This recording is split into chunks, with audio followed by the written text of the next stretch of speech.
La clase de hoy, más que todo, es solo para resolver dudas, ¿verdad? Porque ya leyeron los documentos.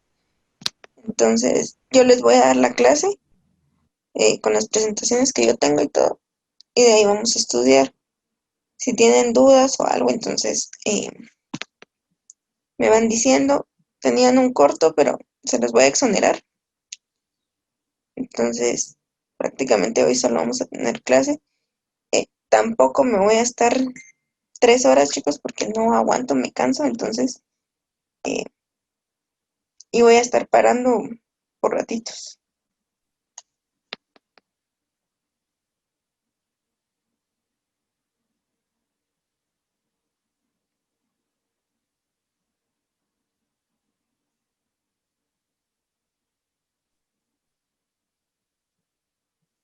Solo enciendan su cámara que les voy a tomar su asistencia.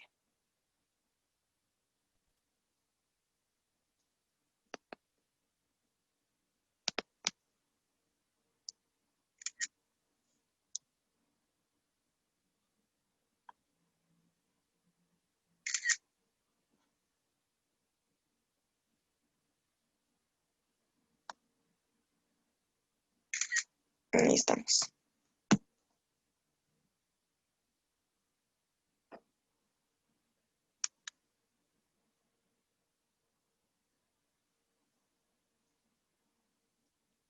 Bueno, entonces vamos a empezar. Disculpen que empecemos tan tarde, pero ya quiero hacer unos exámenes hoy.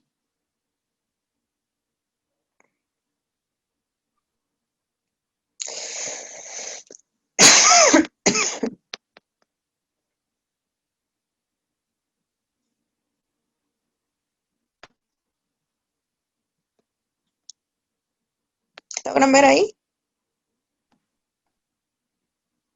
Sí, doctora. Sí, sí.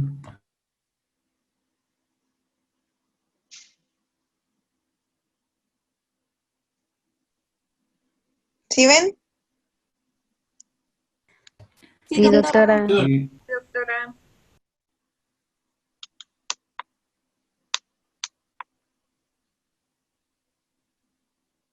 Vale, vamos a empezar. Me alegra verlos. Nosotros escucharla, doctora. Gracias. Igual yo. Ponga su cámara, le vamos a tomar asistencia. No, yo sí no. Hasta la otra semana tal vez ya pueden ver mi cara.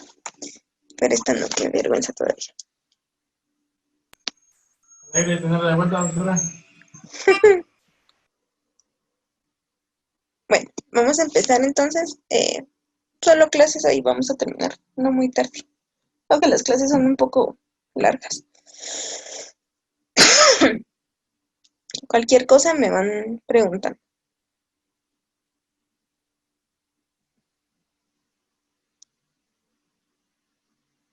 Bueno, entonces vamos a empezar con sistema cardiovascular, que incluye aparte del corazón y el sistema cardiovascular, todos los vasos sanguíneos, ¿verdad? Entre los vasos sanguíneos, pues arterias, venas, incluso el sistema linfático y cómo se da la producción de células sanguíneas. Bueno, entonces vamos a empezar con los datos del corazón. Primero tenemos que saber que el corazón se encuentra en la caja torácica, ¿verdad? Se encuentra ubicado en la caja torácica. Va a tener una forma ovoide. Está compuesto por 4 cámaras, que ya las vamos a ver adelantito. Y está también compuesta por 4 válvulas, que a partir de ellas se va a dar la entrada y salida de sangre. Tiene su propio tejido muscular, que es el músculo cardíaco.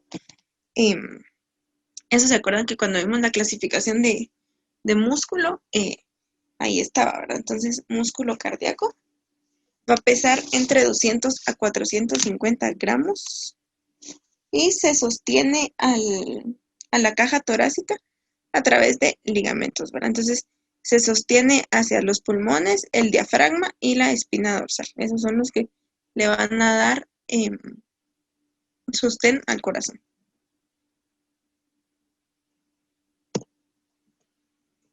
Entonces, aquí en la imagen vamos a ver. Aquí en la imagen podemos ver, ¿verdad?, cómo se encuentra la forma. No es totalmente redondo, ¿verdad? Entonces el diafragma es este músculo que se encuentra aquí abajo, se encuentra unido a él, a la espina dorsal, ¿sí?, y a los pulmones, ¿verdad? Entonces ahí se encuentra el corazón. Siempre, pues ya sabemos, ¿verdad?, que se encuentra del lado izquierdo. Algunas personas tienen dextrocardia y lo tienen del lado derecho. Pero eso es raro, eso es uno en 1000.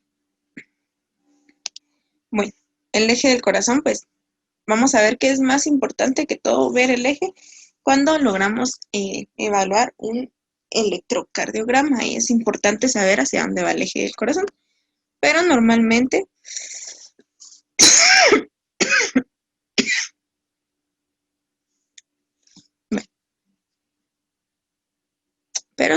vamos a tener un vértice, ¿verdad? Y vamos a tener una base, como en la mayoría de cosas. Entonces, la base, espérenme, vamos a ver dónde está el puntero.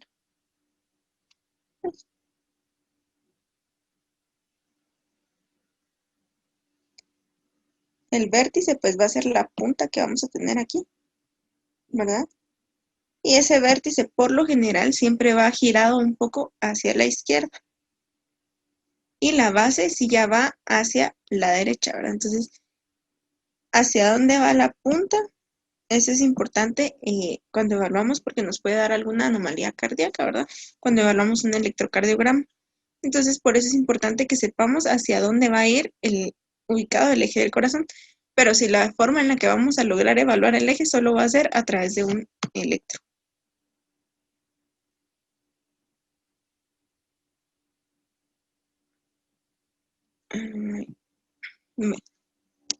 Era lo que les decía, las variantes del eje cardíaco se pueden calcular solo mediante el electrocardiograma. No voy a entrar mucho a esto porque el electrocardiograma es algo complejo, pero solo lo que quiero que se fijen es que idealmente así, hacia este lado va el eje normal del corazón. Si el eje ya se encuentra en alguna de estas, ya nos representa que hay algún problema cardíaco, ¿verdad? Ya nos puede indicar un problema cardíaco. Entonces, otra cosa que medimos nosotros en el electro es el ángulo para calcular el eje. Entonces, si va de más 90 a 0, ahí va a estar normal, ¿verdad? Pero si ya se ve que está alterado eso, entonces vamos a pensar rápido en una anomalía cardíaca.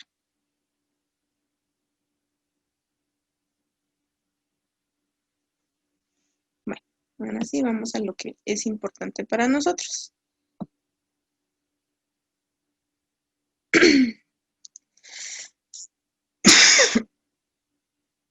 Bueno, vamos a tener 2 aurículas y 2 ventrículos. Y a partir de aquí se les tiene que empezar a quedar que es muy importante todas las partes del corazón, porque a partir de eso es como se da el ciclo cardíaco. Entonces vamos a ver en esta imagen, vamos a ver aurícula, ventrículo, aurícula, aurícula, ventrículo. Los ventrículos son los que están abajo, las aurículas son las que están arriba. Aurícula derecha, aurícula izquierda, ventrículo derecho, ventrículo izquierdo. Vena cava superior, vena cava inferior, aorta, que es la principal arteria, aorta. Estas chiquitas son las venas pulmonares, que van a llevar la sangre hacia el pulmón a oxigenar. Y esta es la arteria pulmonar.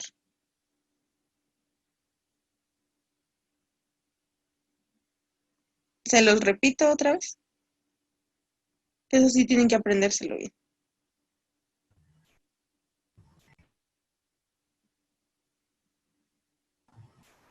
Sí. Bueno, ahorita lo voy a repetir.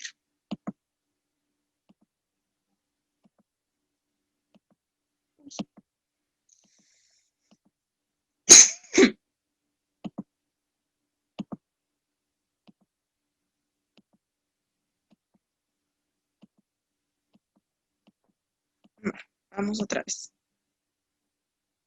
Primero eso y después ya vamos a ver las válvulas.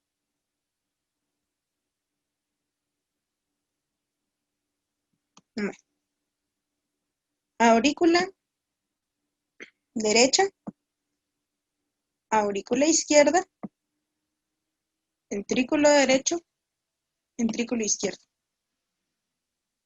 Esas son las 4 cámaras principales. Después, vena cava superior, vena cava inferior, arteria aorta. Son las arterias pulmonares y esta es la vena pulmonar. La vena pulmonar es la única de todo el cuerpo que vamos a ver que va a llevar sangre desoxigenada, oxigenada, perdón, y las arterias pulmonares son las únicas que traen sangre oxigenada. Por lo general, las arterias son las que llevan oxígeno y las venas son las que van con sangre ya sin oxígeno. En el corazón es al revés.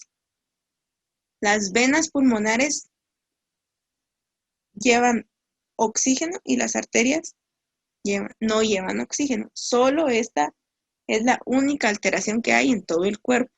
De ahí no vamos a encontrar jamás eso. ¿Sí? Entonces, pero lo importante aquí son las 4 cámaras. Y después vamos a ver eso. Entonces, aurícula derecha, aurícula izquierda, ventrículo derecho y ventrículo izquierdo. Esto es para el ciclo cardíaco.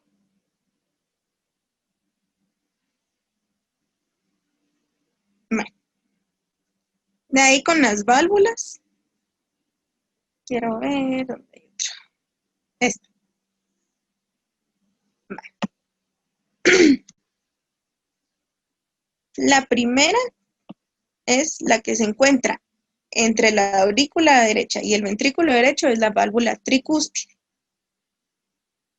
La que se encuentra entre la aurícula izquierda y el ventrículo izquierdo, la válvula mitral o bicúspide. ¿Van bien ahí?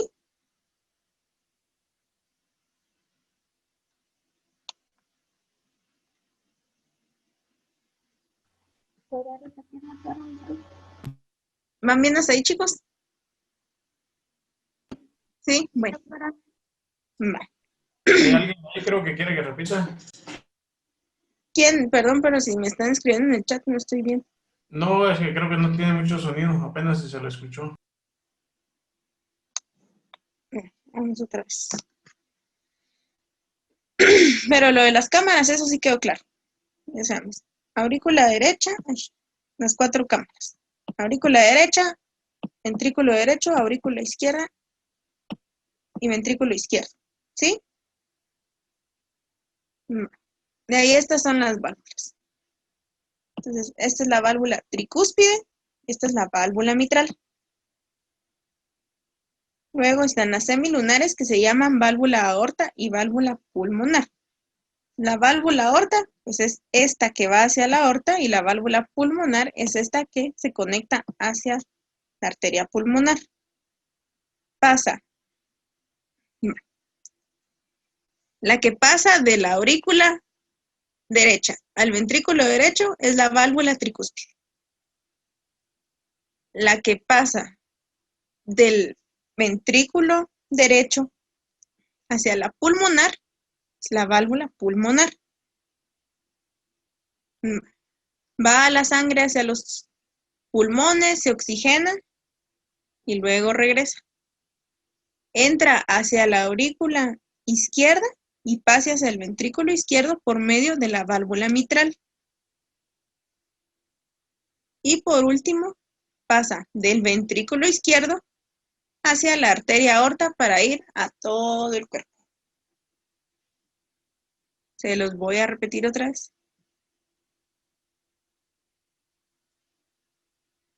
El ciclo cardíaco va a empezar así. Entra la sangre de la vena cava superior y de la vena cava inferior. La sangre va sin oxígeno. Entra al corazón hacia la aurícula derecha. Pasa por medio de la válvula tricúspide hacia el ventrículo derecho. Del ventrículo derecho pasa a la válvula pulmonar. Pasa a la válvula pulmonar. Entra a la arteria pulmonar y se va desoxigenada hacia los pulmones. Era lo que les decía, es la única que va a llevar sangre desoxigenada. Las arterias llevan sangre con oxígeno, pero la pulmonar lleva sangre desoxigenada. Va a los pulmones, recibe el oxígeno que necesita y entra de nuevo por las venas pulmonares, que son estas chiquitas. Estas venas pulmonares son las únicas que van a llevar sangre oxigenada. Entonces ahí ya viene la sangre con oxígeno. Pasa hacia la aurícula izquierda. De la aurícula izquierda pasa a la válvula mitral hacia el ventrículo izquierdo. Y del ventrículo izquierdo ya se va a la válvula aorta hacia la arteria aorta que ya lleva la sangre al resto del organismo.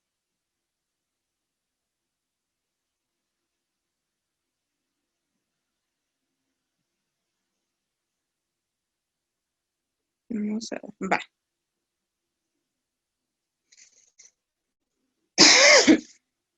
Ponemos atención aquí.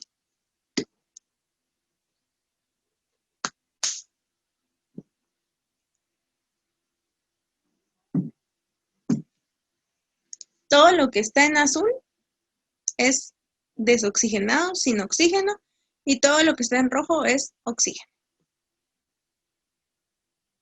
Entonces, llega de las venas cavas, toda la sangre desoxigenada, hacia la aurícula derecha, pasa por la válvula tricúspide, hacia el ventrículo derecho. Después de estar aquí vamos, pasa por la válvula pulmonar, hacia la arteria pulmonar, que lleva la sangre a los pulmones, recibe oxígeno y ya entra oxigenada. Entra por las venas pulmonares, hacia la aurícula izquierda, pasa por la válvula mitral, hacia el ventrículo izquierdo, y ya se va a la válvula aórtica y a la aorta. No es tan complicado.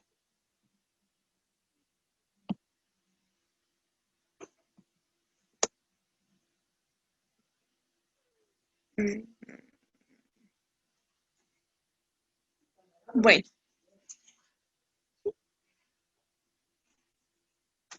Bueno. Sístole es cuando se contrae, diástole es cuando se relaja. Sístole y diástole. ¿Sí? Esos son los dos movimientos que vamos a escuchar y son los ruidos que escuchamos, ¿verdad? Cuando nos escuchamos el corazón, siempre escuchamos el tuk, tuk, tuk, tuk, tuk, ¿sí? Entonces, el primer ruido es sístole, que el corazón se está apretando, se está contrayendo, y el segundo ruido es diástole, que el corazón se está relajando para liberar sangre. Va. Lo mismo aquí, todo lo que está en rojo es cómo llega la sangre oxigenada, y todo lo que está en azul es sangre desoxigenada. Entonces esta imagen creo que se ve un poco mejor.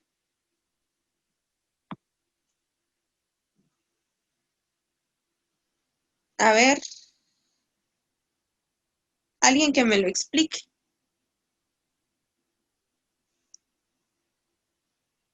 Necesito que vayan entendiendo esto, chicos, porque... Ok, ¿por dónde empezamos? Dale, pues. Ok, ¿del lado de la sístole o diasístole? Se empieza por el lado de la sístole. Ok, la sístole, por donde están las venas, vena cava superior e inferior, entra la sangre desoxigenada. viene por la válvula tricúspide, no me equivoco, y se va hacia la, no es vena, es que va para los pulmones, es ¿Arteria? una arteria, gracias. Arteria. Es la arteria que va hacia la arteria pulmonar, se oxigena la sangre, regresa por las venas pulmonares, así lo va, y viene hacia la mitral, entra al ventrículo derecho, Izquierdo. izquierdo, perdón, el izquierdo. Del izquierdo se va hacia la vena aorta y a oxigenar el resto del cuerpo. Muy bien. Gracias, Alberto. Bueno, entonces ahí vamos, ¿verdad? Solo que hay que practicar bien los nombres a la hora de que estén estudiando para su examen. Una última vez, vena cava superior, vena cava inferior, ingresa toda la sangre que viene sin oxígeno, llega al ventrículo derecho, pasa por la válvula tricúspide, llega, perdón, aurícula derecha es esta, 200. Aurícula derecha, la válvula tricúspide hacia el ventrículo derecho, pasa por la válvula pulmonar, llega a la arteria pulmonar y luego va hacia los pulmones. Se va a oxigenar a los pulmones, ya cuando tiene oxígeno entra por las venas pulmonares hacia la aurícula izquierda, pasa por la válvula mitral,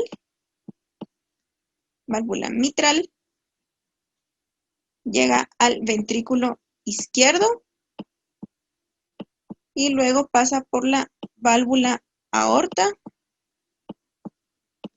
hacia la arteria aorta y ya se va el resto del organismo.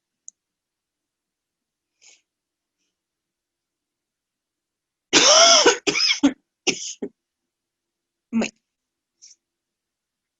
espero que les haya quedado claro. Si tienen dudas, me dicen. Y así es como se mira realmente cómo es que sea el ciclo cardíaco. Entonces, esto que vemos aquí, esa es aurícula, este es ventrículo y estas son las famosas válvulas. Entonces, esa es la válvula tricúspide. Aquí atrás se encuentra la válvula pulmonar. Esta es la mitral y esta es la aórtica. Este es el ventrículo izquierdo y aquí arriba se encuentra la aurícula izquierda. Entonces, y ese es el movimiento que tenemos de sístole y diástole. Entonces, cuando se contrae es sístole, cuando se relaja es diástole. Y así es como se da el ciclo cardíaco. ¿Alguna duda hasta aquí?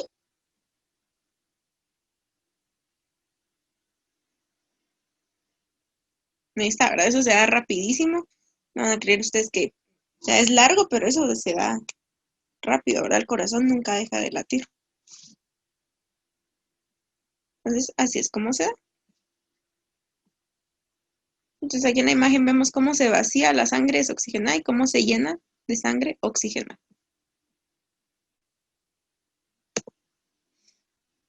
Bueno. No se preocupen que al final de la clase me lo van a explicar. Ahora, vamos a continuar. Ese es el ciclo cardíaco y las partes del corazón. De ahí solo tenemos que saber que como todo el organismo tiene arterias que lo irrigan, que lo llenan de oxígeno, el corazón no es la excepción. Y las arterias coronarias son las encargadas de darle oxígeno al corazón para que pueda realizar adecuadamente su trabajo, ¿verdad? Entonces, son las arterias coronarias. Si yo pregunto cuáles son las arterias que oxigenan al corazón, no me van a decir no tiene o no, el no, sino que son las arterias coronarias.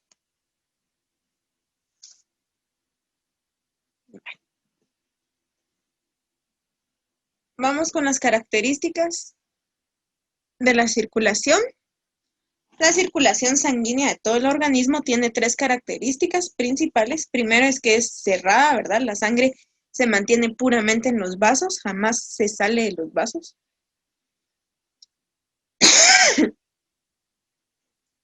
Va a ser doble. ¿Por qué doble? Va pasando por 2 circuitos simultáneamente, ¿verdad? En las venas va subiendo la sangre desoxigenada y en las arterias va bajando la sangre oxigenada. Entonces es un ciclo doble. Y por último es completa, ¿verdad? ¿Por qué? Porque en ningún momento la sangre oxigenada y la sangre desoxigenada se llegan a mezclar. Eso jamás pasa, ¿verdad? Entonces es totalmente completa porque va simultáneamente. Bueno, esto ya lo vimos. La parte derecha del corazón bombea sangre desoxigenada y la parte izquierda bombea sangre oxigenada. Ya pudimos verlo en la imagen. ¿Se recuerdan? Todo lo que es azul es sin oxígeno y todo lo que es rojo es con oxígeno. Otra cosa importante es que hay una circulación mayor y una circulación menor. La circulación mayor es la que se da en todo el organismo, ¿verdad? Cómo se lleva la sangre y cómo se recoge a todos los órganos de la sangre. Y la circulación menor es la que se da en los pulmones, cómo el corazón lleva sangre a los pulmones, oxigena y regresa sangre ya oxigenada.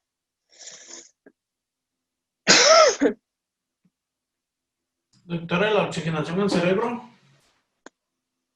¿Qué pasa con la oxigenación en el cerebro? Eso es por parte de ¿Va incluido en la las menor? arterias. ¿O va en la No, mayor? no, todo eso es mayor. O sea, todo lo que va al resto de órganos, a excepción de pulmones, todo eso es circulación mayor. Ok. La menor es solo la de los pulmones. Gracias. Esto ya se los expliqué, no me voy a tardar aquí. La circulación menor es la que se da entre el corazón y los pulmones y la circulación mayor entre el corazón y todos los demás órganos y tejidos. Ahora, ya se dieron cuenta, se recuerdan que les mencioné en algún momento que el corazón es el único que tiene su propio sistema de conducción, o su propio, él mismo se da su estímulo nervioso. No necesita del cerebro para que envíe una señal y el corazón tiene que funcionar, no. El corazón es totalmente independiente.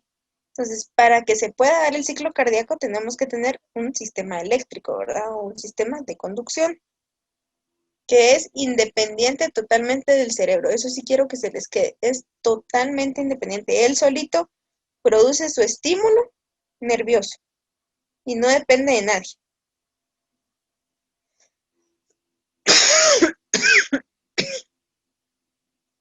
Entonces, aquí va otro ciclo que se tienen que aprender también. Bueno, ¿cómo se da este sistema de conducción del corazón?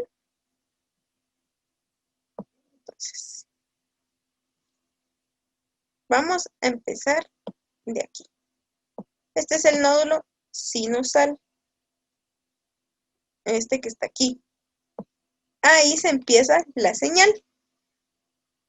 Ahí se empieza la señal nerviosa para que el corazón se contraiga y se dilate. Entonces empieza desde el nódulo sinusal o sinoatrial. Después pasa por la aurícula derecha. Ya vieron que se encuentra ubicado justo entre la vena cava y la aurícula derecha. Ahí es en donde empieza. Después van a ver fibras. Aquí están 3 haces que se derivan de él desde ahí empieza el estímulo eléctrico. Aquí ya no es cardíaco, ya no es sangre, nada. Aquí es estímulo nervioso. Vale, entonces, del nódulo sinusal, que es el que da el inicio, entonces ya se va a estas 3 fibras, que son tractos internodulares. Y sale un haz extra que va hacia la aurícula izquierda. ¿Sí? O sea, estos 3 que se derivan de aquí van a darle la conducción y van a estimular la aurícula derecha. Y esta extra que sale, que es el haz de Bachmann, esa va hacia la aurícula izquierda y es la que va a estimular a la aurícula izquierda. En la imagen se ve bien porque es totalmente independiente. Bueno, estos tres bajan, pasa el estímulo por aquí y llega hacia acá, donde está el nódulo aurículo-ventricular. ¿Sí? Nódulo aurículo-ventricular. Del nódulo auriculoventricular se derivan otras fibras. Aquí. Esto se llama tabique interventricular, en donde pasan. Es el tabique interventricular, en donde se forma el haz de His. El haz de His es esta división que está aquí. ¿Sí? Y del haz de His ya se divide en fibras de Purkinje, que va a dar estímulo a todo el corazón. Entonces, nódulo sinusal, ahí empieza. Después se derivan tres haces o tres ramas o lo que ustedes quieran para la aurícula derecha y una para la aurícula izquierda. La de la aurícula izquierda es independiente, se llama haz de Bachmann, y las de la aurícula derecha son los internodulares. Hay internodular anterior, media y posterior. Vale. Estas tres se juntan y forman en el tabique, interventricular, y forman el nódulo aurículo-ventricular. Ahí se acuerdan, aurículo de aurícula y ventricular de ventrículo, ¿verdad? Porque se une cabal en medio de los dos. Entonces, se forma el nódulo aurículo-ventricular. Después viene a los ventrículos, y en los ventrículos ya se deriva el haz de His, ¿sí? Que son estas que están aquí. Y son las que le van a dar el estímulo a los ventrículos. Y ya después, como tiene que ir al resto del corazón, ¿verdad? Al exterior y todo eso, entonces, y ahí se encuentran las fibras de Purkinje, que son todas estas. Y ya las fibras de Purkinje llevan el estímulo al resto del corazón. Vamos a ver. Así. No sé si logran ver ahí la imagen. Va, entonces si se dan cuenta, todo se está dando simultáneamente, ¿verdad? En cuanto se da el ciclo cardíaco, ahí se empieza a dar el sistema de conducción porque tiene que estar estimulado.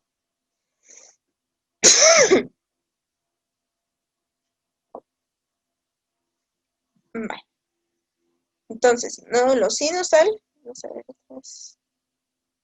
Nódulo sinusal, las tres ramas de la aurícula derecha y el haz de Bachmann, que es de la aurícula izquierda. Después se junta aquí el nódulo aurículo-ventricular, baja hacia el haz de His, que le va a dar la electricidad a los dos ventrículos, y luego las fibras de Purkinje, que es para el resto del corazón.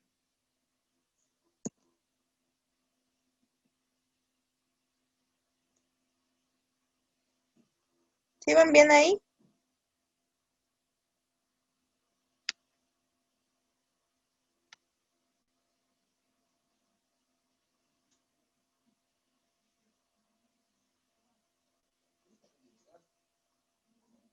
¿Van bien ahí, chicos?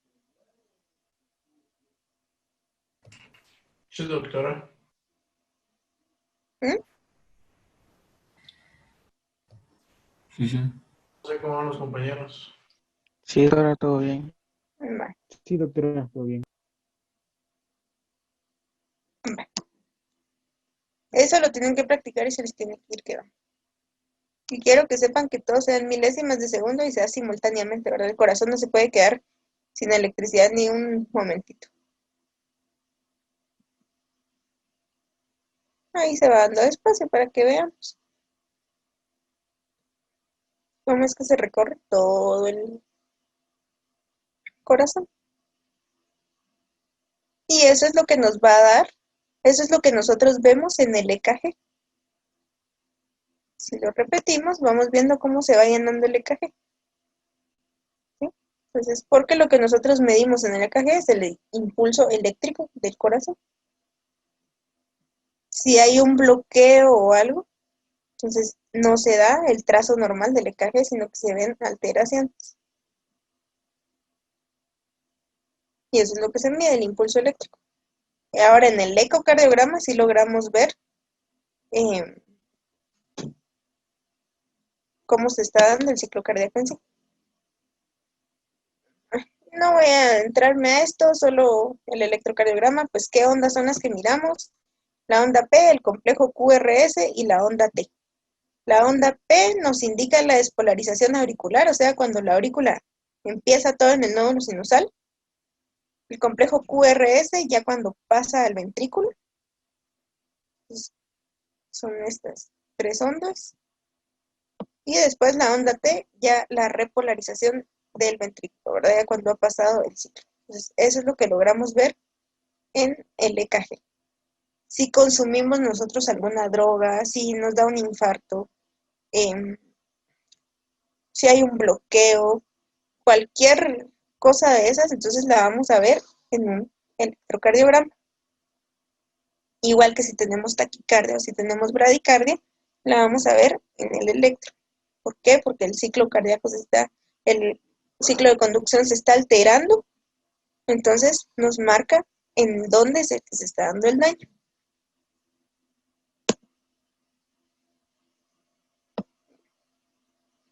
Volviendo a la estructura del corazón, esto es fácil, el corazón tiene 3 capas, está el pericardio, endocardio y miocardio. El pericardio, peri de periferia, entonces es el que recubre, es la capa externa del corazón, que lo va a envolver. El endocardio es el que lo recubre por dentro, y el miocardio es el del músculo cardíaco, ¿verdad? Es la capa del músculo cardíaco. Ahí dice, formado por tejido muscular cardíaco, autoexcitable, eso era lo que estábamos hablando la vez pasada, o sea, que él mismo causa su estímulo, no necesita, no tiene estimulación por el sistema nervioso, eso es bien importante.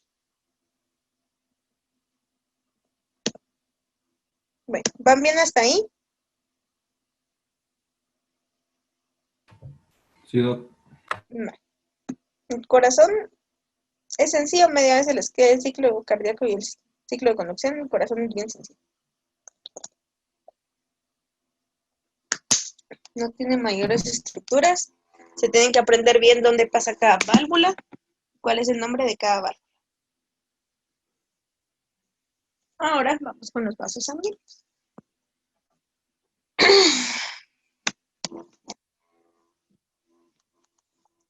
Ya vimos que los 2 vasos que existen son las arterias y las venas, y los capilares que unen unas y otras, en donde se da el intercambio. Bueno,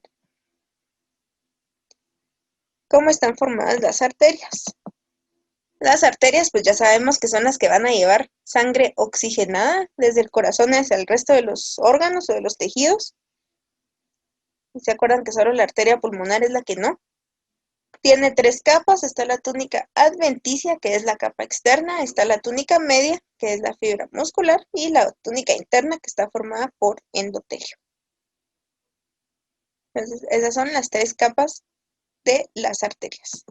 Ahora las venas, igual van a tener, aquí la sangre va para arriba, ¿verdad? Va ascendentemente porque es la que recoge la sangre desoxigenada de todo el cuerpo y la lleva hacia el corazón. Entonces, y se recuerdan, sangre desoxigenada. Tiene una túnica adventicia, ¿verdad? Que es más gruesa que en las arterias. Una túnica media, una túnica interna y, muy importante, tiene válvulas. ¿Por qué es más gruesa aquí en las venas que en las arterias? Porque la sangre va en sentido contrario, necesita mayor resistencia. Lo mismo que las válvulas. ¿Por qué tienen válvulas las venas?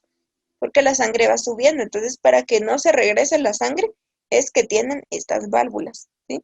Entonces, estas que vemos aquí son las válvulas, ¿verdad? Entonces, nos van haciendo que vaya subiendo el líquido, ¿verdad? Que ya no regrese hacia abajo, que la sangre vaya subiendo hasta llegar al corazón.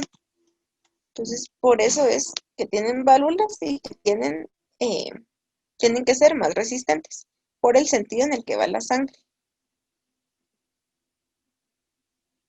Y aparte están los capilares en los que se da el intercambio de prácticamente de oxígeno, ¿verdad?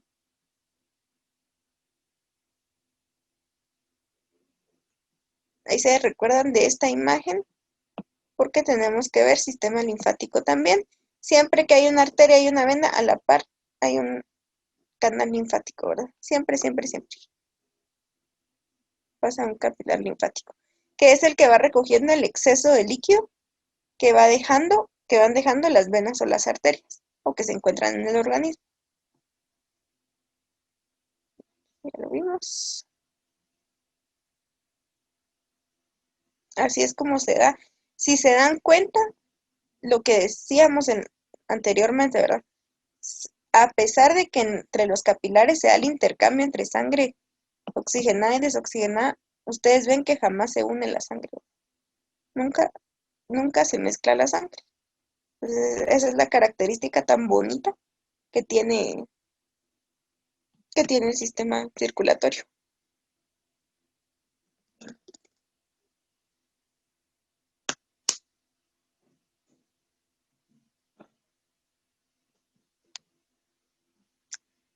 Arterias y venas tenemos un montón.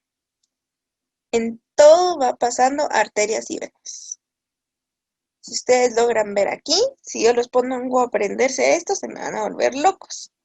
Sin embargo, las principales sí hay que aprenderlas. Entonces, en la siguiente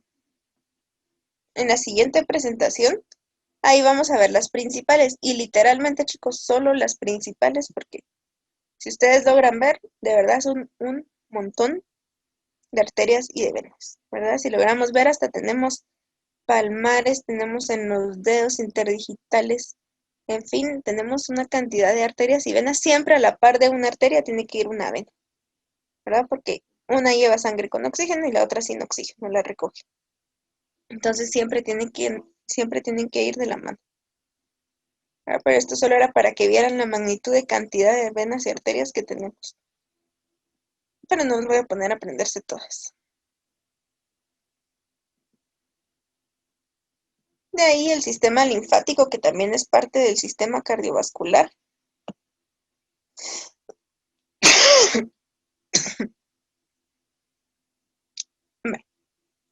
El sistema linfático es el sistema que transporta la linfa, ¿verdad? Y que también recoge la linfa, lleva células que nos sirven a nosotros de protección, ¿verdad? Linfocitos, eso es lo que lleva la linfa. Entonces, no sé si ustedes se han dado cuenta, cuando hay alguna infección de la garganta, los ganglios linfáticos se suelen inflamar, se suelen palpar unas bolitas en el cuello. ¿Por qué pasa esto? Para hacernos saber que algo extraño está en nuestro cuerpo y que debemos actuar contra eso. ¿Cuál es la función importante? Esa es su función de inmunidad, ¿verdad? Lo de los linfocitos. Pero ¿qué relación tiene con el sistema circulatorio, ¿verdad? La relación es que recoge todo el plasma, todo lo que las arterias y las venas van dejando, el plasma, el líquido que van dejando. Entonces lo recoge y lo lleva de vuelta a la sangre. Por eso si veíamos aquí, se conecta, ¿verdad? Porque lleva ese líquido, ese plasma de vuelta hacia la circulación.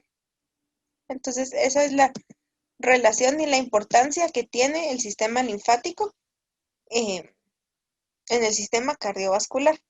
Siempre va recogiendo ese exceso y lo devuelve otra vez, ¿verdad? Para que no se pierda nada. Aparte la inmunidad que tiene, porque al final nos sirve para, ahí sí que de inmunidad, ¿verdad? Es una de las principales barreras de defensa. Entonces, esta solo es una imagen para que ustedes sepan dónde se encuentran los ganglios linfáticos.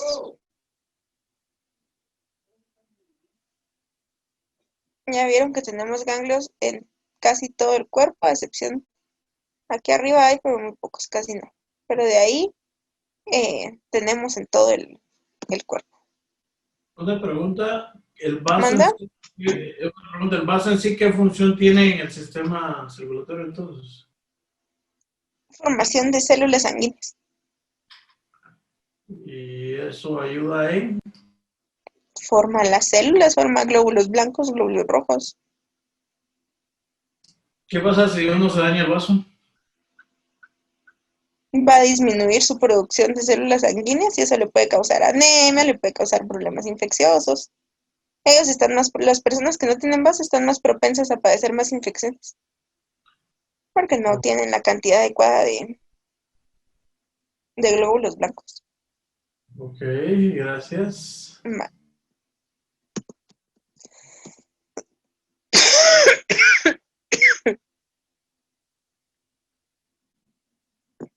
Bueno, ¿cómo está formada la sangre? Aquí está, mire, Roger, su respuesta. Bueno, la sangre, porque ya vimos que el corazón es el que lleva la sangre, ya vimos que las arterias y las venas llevan sangre oxigenada y desoxigenada, pero ¿qué lleva en sí la sangre o qué es la sangre? Pues la sangre se encuentra compuesta por dos partes. El plasma, que compone 55% de la sangre, que es lo que le da la consistencia líquida, ¿verdad? Y aparte están las células sanguíneas que conforman el 45%. No sé si alguna vez han visto cuando dividen la sangre en un laboratorio, ¿verdad? Lo que sirve es el plasma, muchas veces. Lo pasan a la centrífuga y la centrífuga se encarga, es una maquinita que se encarga de dividir el plasma y las células sanguíneas, ¿verdad? Y la mayoría de muestras se toman del plasma. Las células sanguíneas, pues tenemos tres tipos de células sanguíneas: glóbulos blancos, glóbulos rojos y plaquetas. Los glóbulos blancos, conocidos también como leucocitos, los glóbulos rojos, conocidos como eritrocitos o hematíes. Los glóbulos rojos van a ser las más abundantes, son las encargadas de llevar oxígeno. El glóbulo rojo es el que lleva la hemoglobina y la hemoglobina es la que está compuesta por oxígeno. Cuando no hay hemoglobina o cuando algo pasa con los glóbulos rojos que no se están secretando de manera adecuada, que estos principalmente en el vaso se logran madurar, ¿verdad? Entonces, ¿qué sucede? Lo que decía Roger, ¿qué sucede con estas personas a las que les falla el vaso? Por lo general, una de las complicaciones también es que tienen anemia, ¿verdad? Porque menos hemoglobina, menos oxígeno. Y ahí están los glóbulos blancos o leucocitos. Ahí vamos a ver aquí que hay varios tipos de leucocitos. Y estas son las células de protección, ¿verdad? Las células que nos dan inmunidad o que nos ayudan ante infecciones. Entonces son los leucocitos. Y por último, están las plaquetas o trombocitos, que las plaquetas nos ayudan a coagular de manera adecuada y a coagular más rápido. Si nos golpeamos y empezamos a sangrar, las plaquetas son las encargadas de que haya un coágulo que logre que deje de sangrar. Entonces, a eso se dedican las plaquetas. ¿Cuáles son las funciones de la sangre? Bueno, transporte de sustancias, transporte de oxígeno, transporte de dióxido de carbono, distribuye el calor corporal, era lo que hablábamos la vez pasada. Si hay mucho frío y nosotros estamos en un lugar muy frío, ¿qué pasa?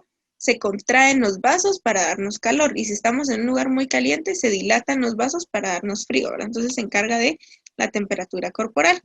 Los glóbulos blancos pues se encargan de la defensa del organismo y control de hemorragias, lo que les decía de las plaquetas, ¿verdad? Las plaquetas son las que nos van a ayudar a coagular.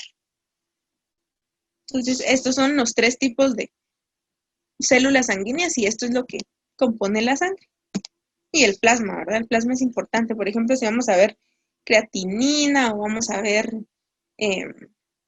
pruebas hepáticas, estas se sacan por medio del plasma. Eso ahí nos van a dar el resultado. ¿Van bien hasta ahí?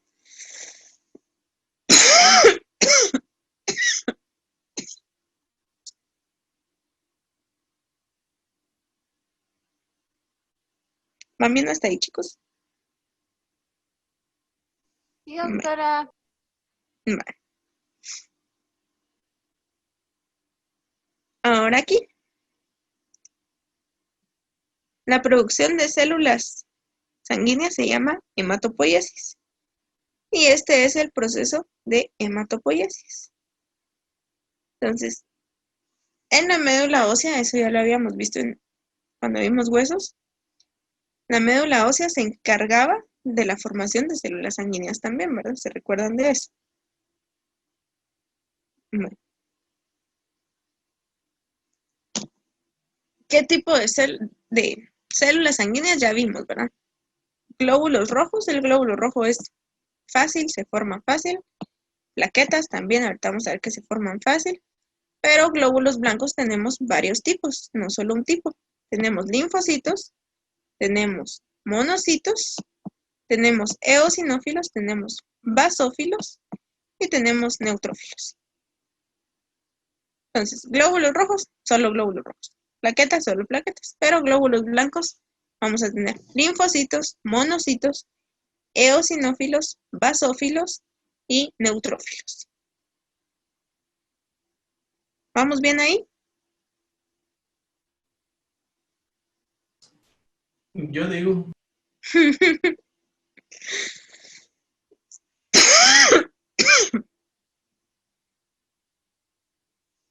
Bueno, entonces, ¿qué es esta imagen, verdad? Porque, ¿qué es este chirmol que hay aquí?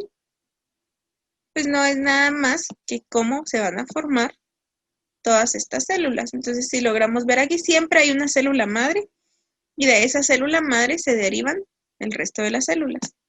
Hay una línea mieloide y una línea linfoide. La línea linfoide se encarga solo de formar, aquí está, esta es la línea, esta es la madre, ¿verdad? Esta es la célula madre.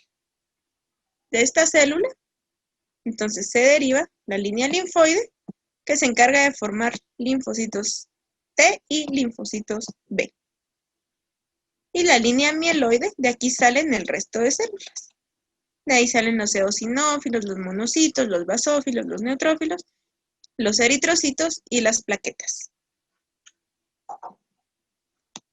Esta es la cascada de la hematopoiesis, cómo es que se van a formar estas células. Entonces, siempre, por ejemplo, aquí en la línea linfoide, primero se forman linfoblastos y luego ya se forman los linfocitos T. Igual linfoblastos B y linfocitos B, ¿sí? Que son ya las células maduras. De ahí, ya en la línea mieloide, se forman el resto de las células. Entonces vamos a ver el reticulocito, que después pasa a ser eritrocito, y el megacariocito, que después pasa a ser plaquetas. Se divide en varias y forman las plaquetas. Reticulocito, eritrocito, megacariocito y plaquetas. Y estos son más fáciles porque monoblastos, mieloblastos, basófilos y eosinófilos, mieloblastos, ¿verdad? Entonces, todo lo que es blastos son células inmaduras. Si ustedes ven alguna vez que les dicen, es que fíjese que tiene más linfoblastos que linfocitos, ¿verdad? Hay algo mal porque lo que más deberíamos de tener nosotros son células maduras.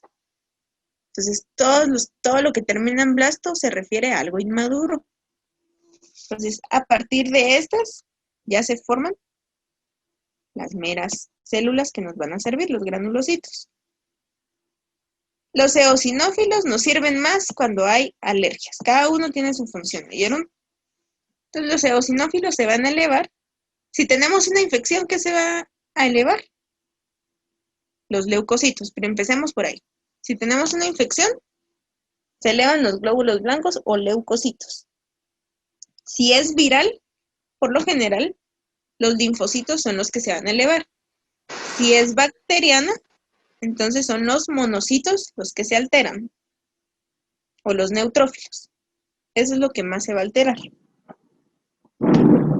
Los eosinófilos se elevan cuando hay alguna alergia, comimos algo que nos dio alergia, o si somos riníticos o algo, se elevan los eosinófilos.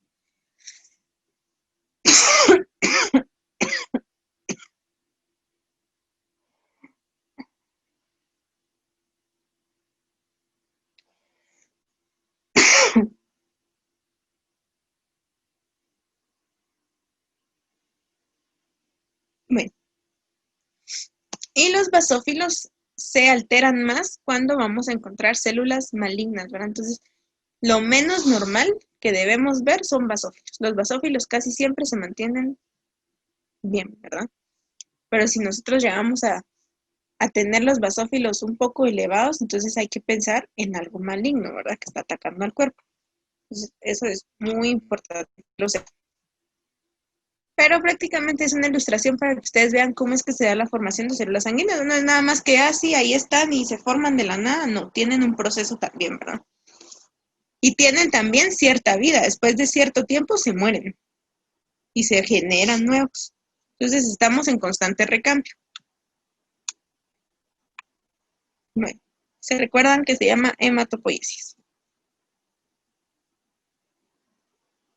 Otra cosa, ¿por qué granulocitos y por qué agranulocitos? Los leucocitos granulocitos es porque tienen gránulos en su interior. Si logran ver la imagen, hay gránulos en el interior. Por eso es que se llaman, si escuchan granulocitos, es por eso.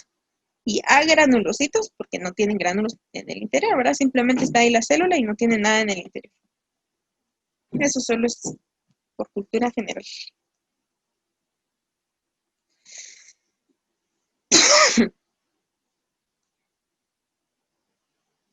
¿Van bien hasta ahí? Esto es más como para aclararles qué es lo que lleva la sangre, ¿verdad? Porque no es que nada más sea sangre, sino que tiene varias cosas, ¿verdad? Y por último, pues la presión sanguínea, ¿verdad? ¿Qué es la presión en realidad? Es la presión que se ejerce sobre las paredes de las arterias. ¿Qué pasa cuando está uno hipertenso? Hay mayor presión sobre las arterias, ¿verdad? Entonces,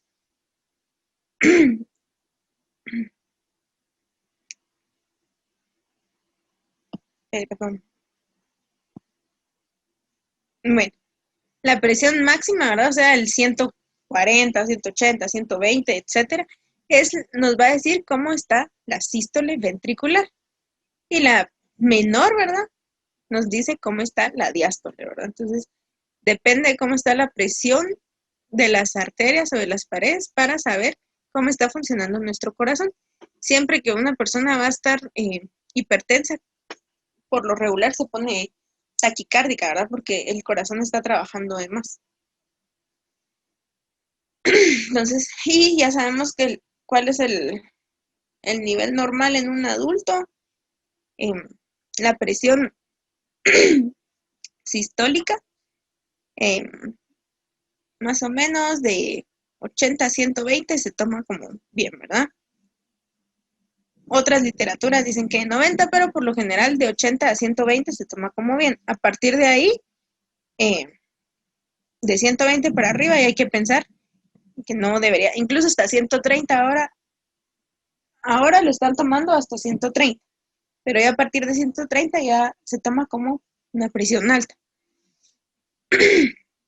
Y la presión diastólica debería de llegar por lo menos de 60 a 100, ¿verdad? Que 100 es lo máximo, no debe pasar de ahí.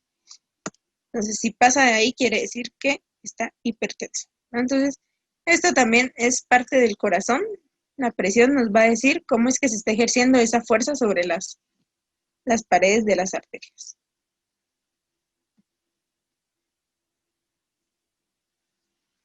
Bueno, ¿todo bien hasta ahí, chicos? ¿Entendieron lo del ciclo cardíaco? ¿Entendieron lo del sistema de conducción, que es como lo más importante? Creo que sí. Bueno. Sí, de todos modos tienen que ir a practicarlo y al final de la clase lo vamos a practicar.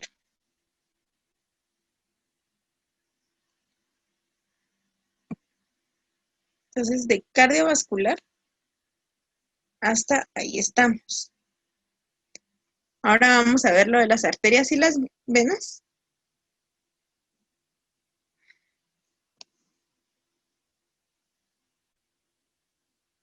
Les voy a dar 5 minutos, chicos, porque ya se cansó un poco mi garganta, entonces voy a descansar 5 minutos antes de seguir con su presentación. Entonces tómense 5 minutos y ahorita regresamos todos.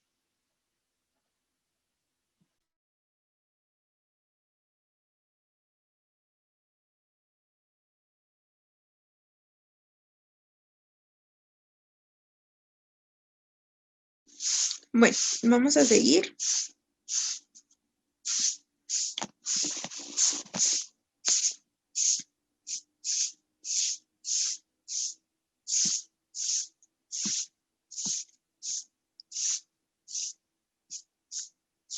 Ahorita nos toca nos toca respiratorio, solo les voy a explicar lo que se van a aprender de esta presentación que les voy a mandar. Es una presentación de 14 diapositivas que les voy a enviar cuando termine la clase.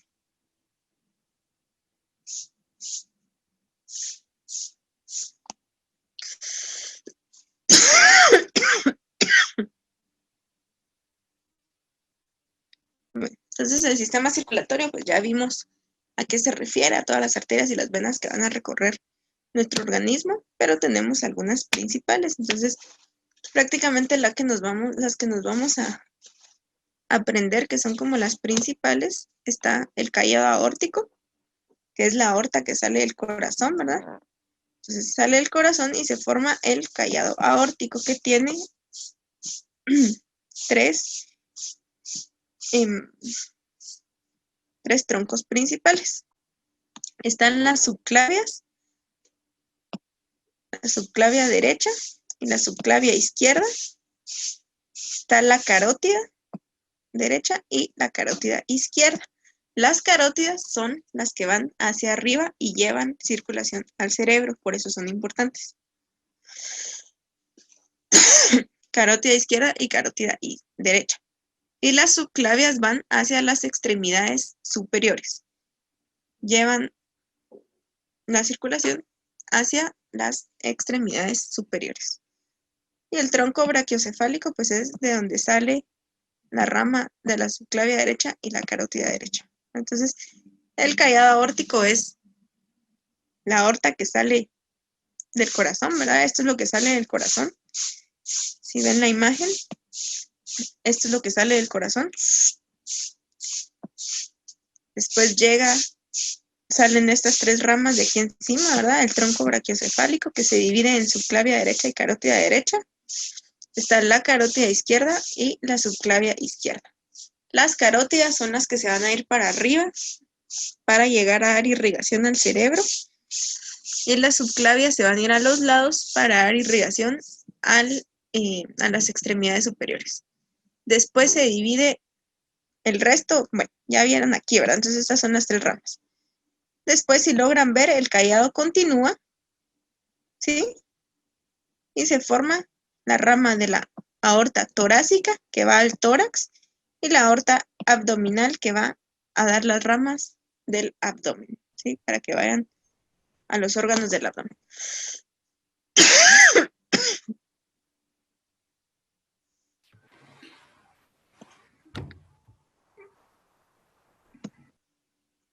Vale.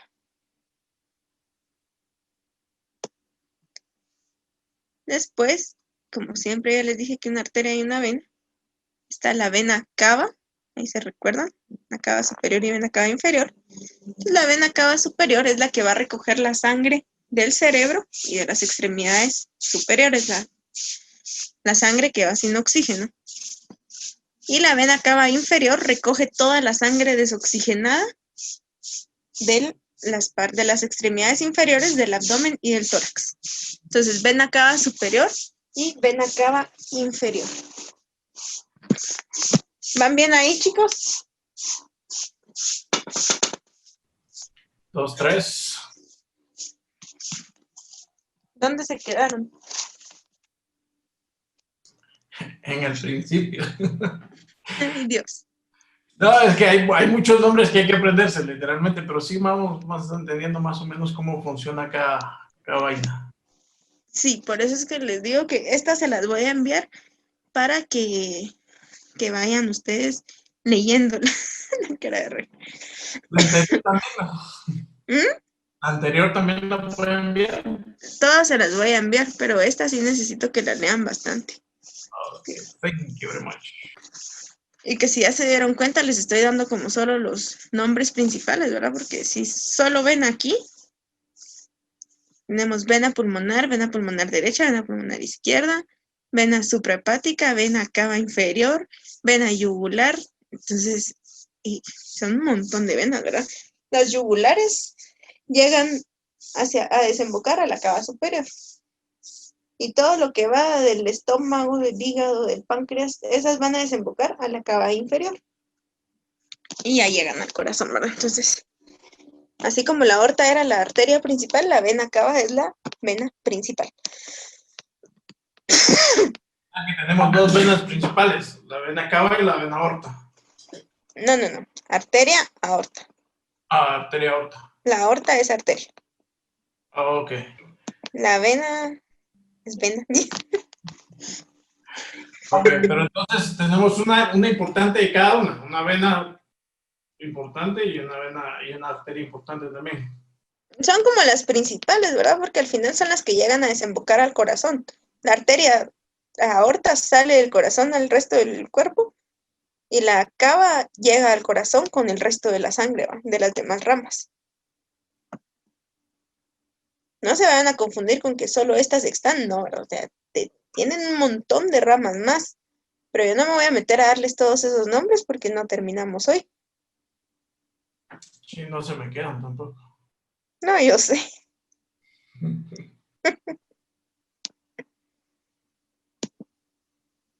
Bueno, la irrigación cerebral, esto ya les dije, es a largos rasgos.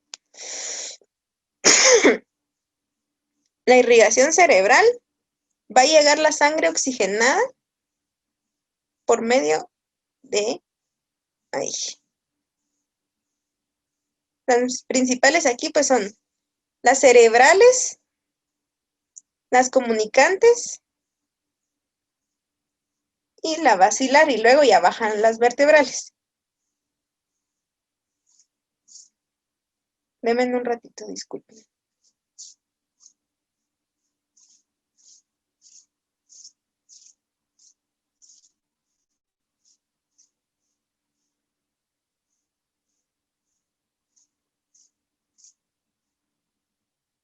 Ya, disculpen. Aquí les voy a anotar algo importante de una vez. Si no, se les va a olvidar.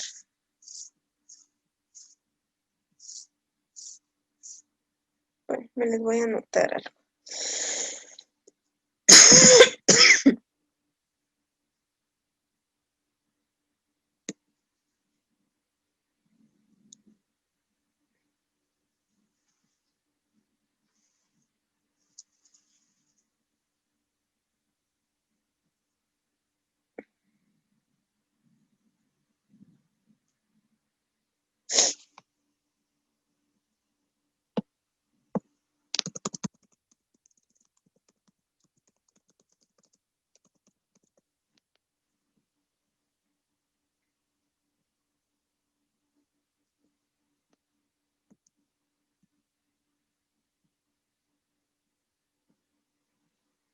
Vamos a ver.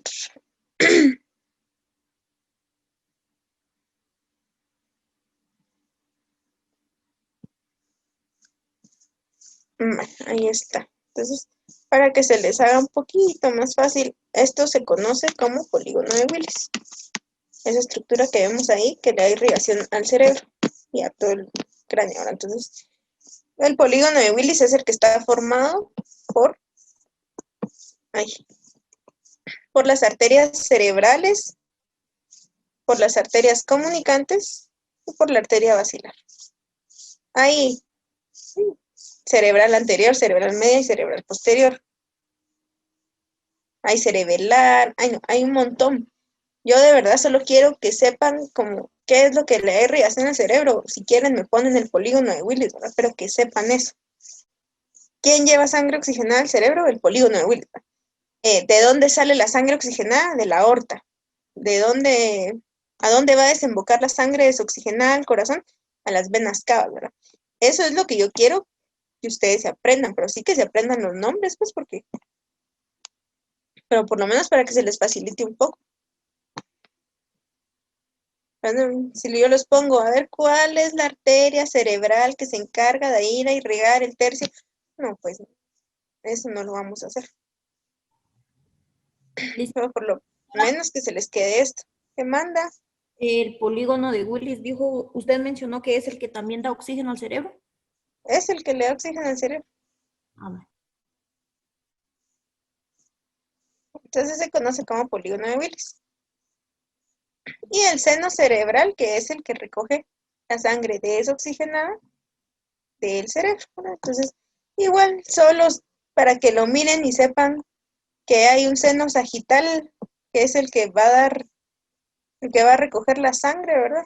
Entonces, pero ahí está formado por el seno recto, el seno occipital, el seno transverso, el seno sigmoideo, que es todo esto, ¿verdad? Y están las venas temporales que van a irrigar el área temporal, están las venas parietales, están las venas cerebrales, entonces una cantidad de nombres que no terminamos hoy. Pero que sepan que el seno sagital es el que recoge la sangre y la lleva hasta la vena cava superior.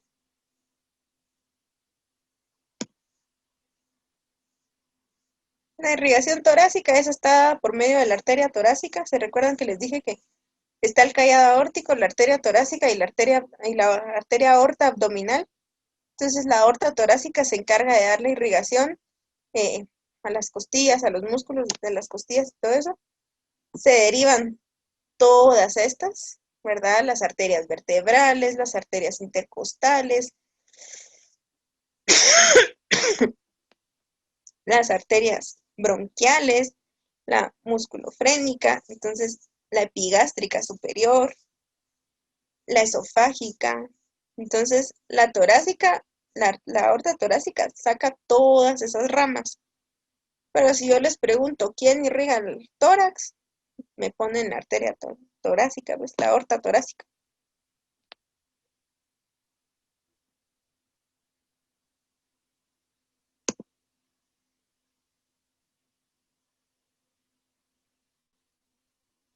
La irrigación venosa, pues ahí sí solo es de la vena cava. Y de la vena cava salen todas las ramas. Las venas intercostales, las venas esofágicas, las yugulares, ¿verdad? Entonces todas esas son parte del tórax. Ahorita que se los envíe, los revisan más despacio y tratan de leer un poquito los nombres.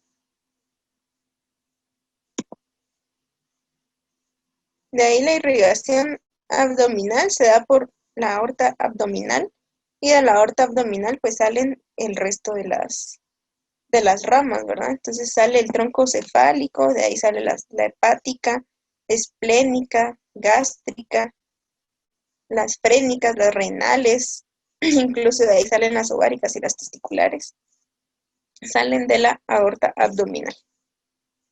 Entonces la aorta abdominal es la encargada de dar las ramas para irrigar todos los órganos del abdomen.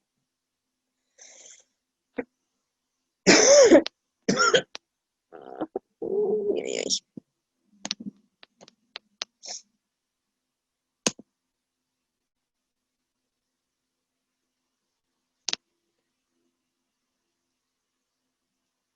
la irrigación venosa es de la vena cava inferior. Sin embargo, de ahí salen todas las venitas, ¿verdad? Las venas gástricas, las venas renales, las ileocólicas, las ováricas, las venas rectales. A partir de ahí salen. Entonces, solo si ustedes ven la imagen, logran ver cuántas ramas tiene. Todavía los accesorios de las ramas que saca la cava, todavía esas dan más ramas y algunas de ellas dan más ramas. Entonces es una cantidad de venas,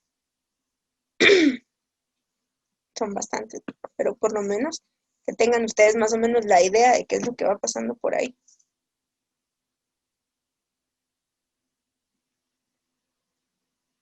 Luego la irrigación de la extremidad superior, ya les dije que salía de la subclavia, ¿verdad? Y subclavia derecha e izquierda, entonces a partir de ahí sale. Y de ahí se divide en arteria humeral, hay arteria radial, arteria cubital, y ya viene el arco palmar, ¿verdad? Y el arco digital. Esas son las arterias. No es tan complicado realmente, ya cuando ustedes se ponen a estudiarlo así, o sea, que solo se van a dedicar a esto y que tienen tiempo suficiente. No es tan difícil por el hecho de que la mayoría de arterias y venas van relacionadas al nombre de lo que va pasando ahí, ¿verdad? O sea, si ahí lo que va pasando es el hueso, entonces el nombre del hueso, pero si está en estómago, gástrica, o si está en hígado, hepática, entonces siempre lleva relación, entonces no, o sea, se mira así bien aparatoso y bien escandaloso, pero no es tan complicado como parece. La irrigación venosa, aquí sí sale de la yugular, ¿verdad? Como de la vena cava superior se desprende la yugular, entonces la yugular es la que recoge la sangre aquí de la clavícula y después se divide en basílica, que de ahí es de donde ustedes sacan sangre cuando vayan a sacar sangre, es de la vena basílica de donde se saca principalmente. De ahí están las braquiales, están las radiales y las cubitales, y las venas digitales. Y la irrigación de la extremidad inferior, si logramos ver aquí, nos damos cuenta que de la arteria de la aorta abdominal, ya después la aorta abdominal se divide en ilíaca común, ¿verdad? En la ilíaca derecha y ilíaca izquierda. Entonces ya las ilíacas bajan igual. Todo tiene que ver con su nombre, las principales, entonces la arteria femoral, la arteria tibial, la arteria peroneal y plantar, ¿verdad? Aparte hay otras, está la poplitea, está la tibial anterior, tibial posterior, ¿verdad? Pero siempre va de acorde al nombre del hueso, ¿verdad? Porque fémur, tibia y peroné.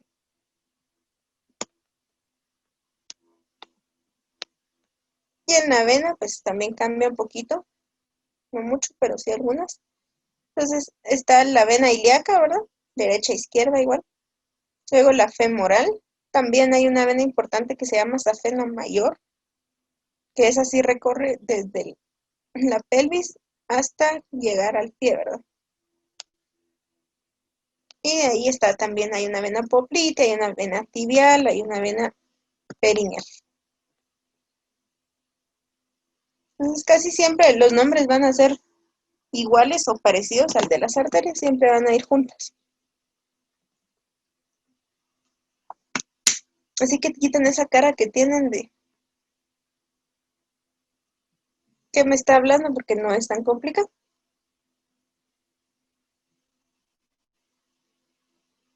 Van a repasarlo, lo van a leer, yo se les voy a enviar. Todo es imágenes, entonces ahí miran ustedes la imagen y van viendo, ¿verdad? O sea, no hay anatomía, no hay mejor forma de estudiar que ver una imagen y ustedes lo relacionan con ustedes, ¿verdad? Ah, bueno, va pasando esto por aquí, entonces aquí lo tengo, ¿va? Ya, entonces, no, y tampoco es que yo les vaya a preguntar un montón de marcianadas en su parcial, a ver, ¿cómo se llama la vena? ¿Qué pasa? No, eso no lo voy a hacer.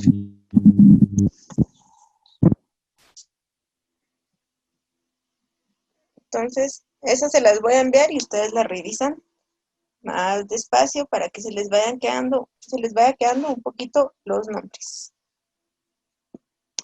¿Alguna duda hasta aquí?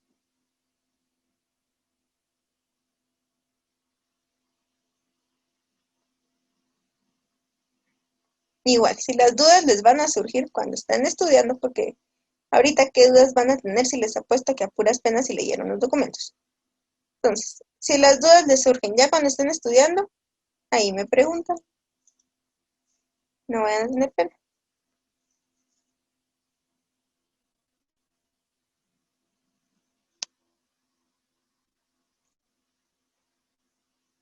Les voy a dar su receso de 15 minutos porque ya solo nos falta sistema respiratorio. Mi pulmones, eso es fácil y es bonito. Entonces, váyanse 15 minutos a pasear, a respirar, a tomar agua. Y en 15 minutos ya con eso, con respiratorio terminamos y ahí está.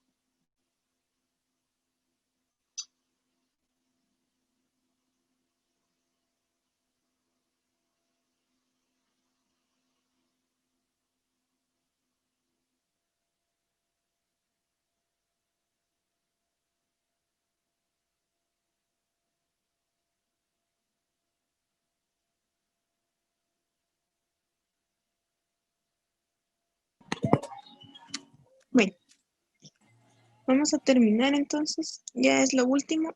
Terminamos esto y se acaba la clase. Antes de iniciar, disculpen la molestia, varios compañeros me han llamado que en el altiplano está viviendo demasiado fuerte y no hay señal. Entonces se van a desconectar o ya no se pueden conectar.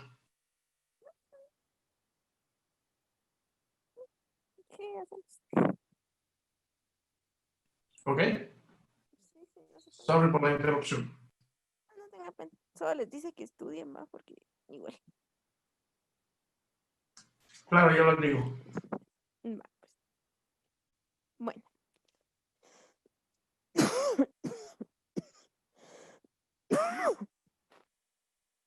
Bueno, sistema respiratorio, pues es un tema un poquito más fácil, ¿verdad? Son las vías respiratorias. ¿Cómo es que se va a dar el proceso de respiración? Y es un poquito más sencillo que corazón. Entonces, primero tenemos vías respiratorias superiores y vías respiratorias inferiores. Las vías respiratorias superiores pues incluyen las fosas nasales, la boca también es parte, ¿verdad? La laringe y la faringe. A partir de la tráquea, algunas literaturas lo toman como vía respiratoria superior, otros ya como vía respiratoria inferior. Y las vías respiratorias inferiores, pues incluyen la tráquea, incluyen bronquios, bronquiolos, alvéolos y los pulmones, ¿verdad? Bueno.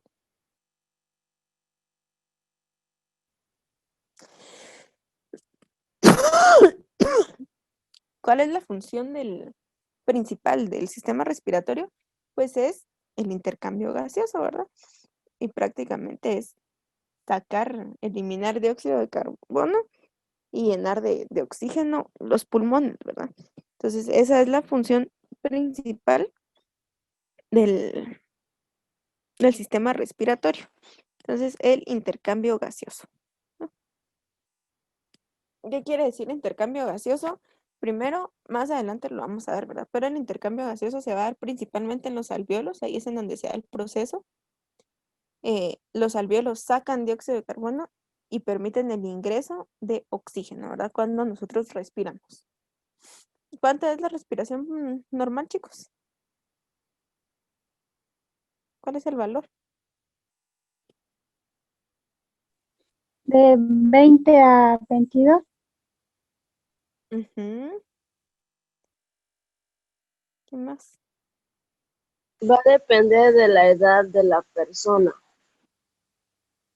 Sí, ¿verdad? Depende de la edad de la persona, porque en los chiquitos hasta 60 respiraciones por minuto son normales, ¿verdad? Ellos respiran más rápido.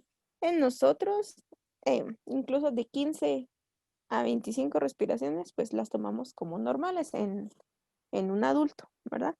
Pero en los chiquitos ellos sí, lo que para nosotros es taquipnea, para ellos es normal, ¿verdad?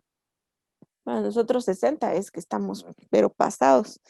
En cambio, para ellos es normal, incluso 40, ¿verdad? En los recién nacidos, porque se están acoplando los pulmones al ambiente exterior. En cambio, nosotros ya acoplados, lo normal es de 15 respiraciones hasta 25 respiraciones por minuto.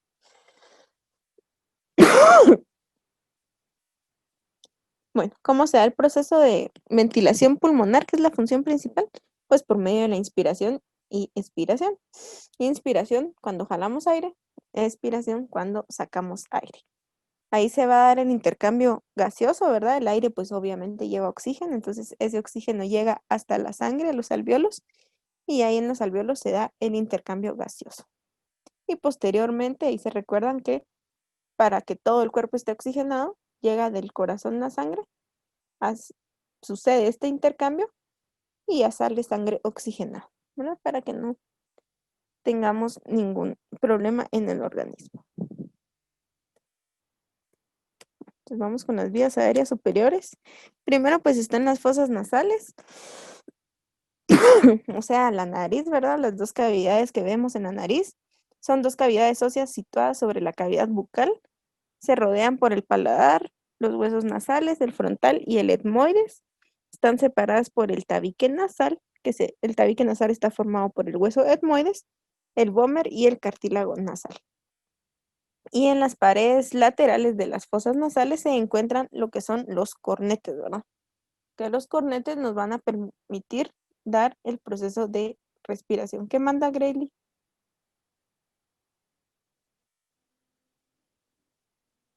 Grayley. Bueno, Grayley, si ya no pueden ingresar, no puedo hacer nada porque no puedo dar yo realmente la autorización o algo para que ingresen. Entonces, si ya no pueden ingresar, solo que lean las diapositivas cuando las envíe. Y que si tienen dudas, que me pregunten, ¿verdad?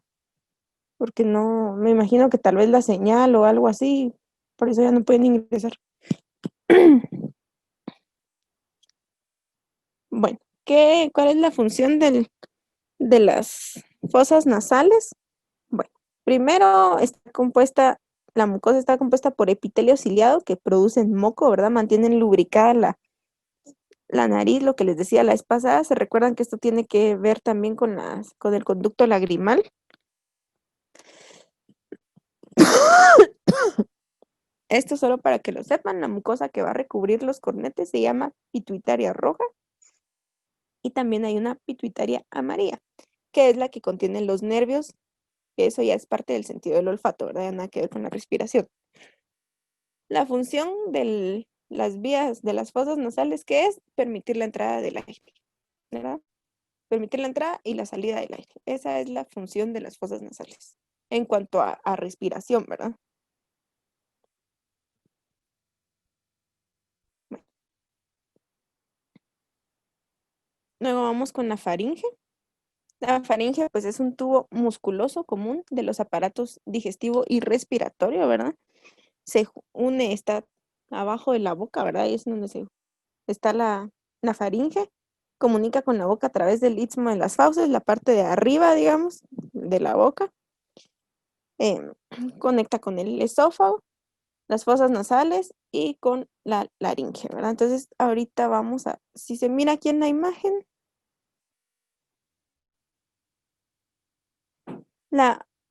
aquí vienen las fosas y todo esto es laringe, ¿sí? Entonces, por eso es que dice que se une, que se une, creo que no se mira.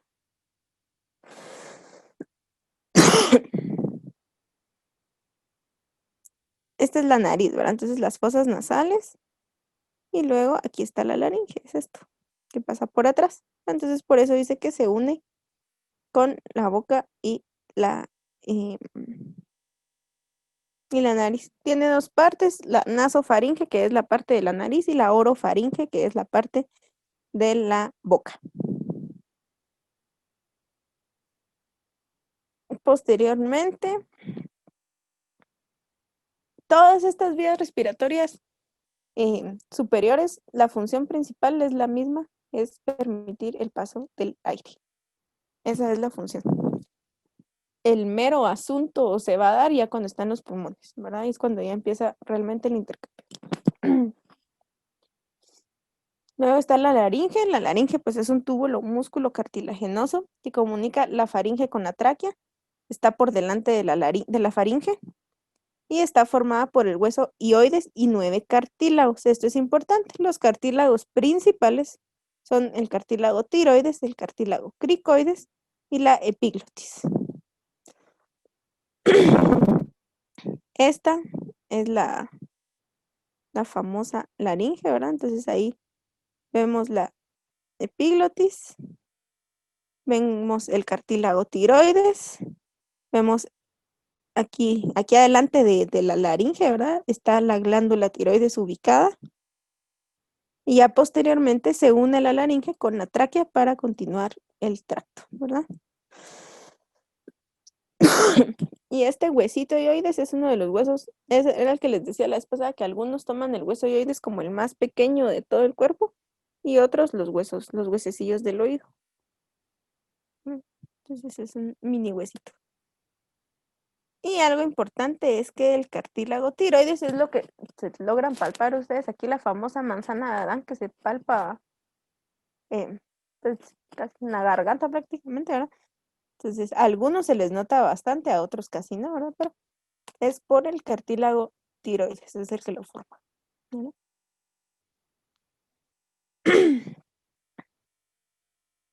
Aquí no solo permite el paso del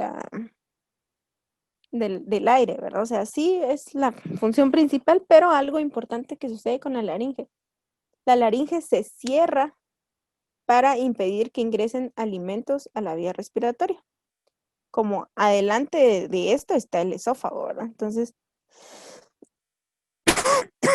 vamos a ver. Quiero ver si no tengo una imagen. No. No se ve. Bueno, la cosa que por delante de esto pasa el esófago, ¿verdad? Y atrás está esto.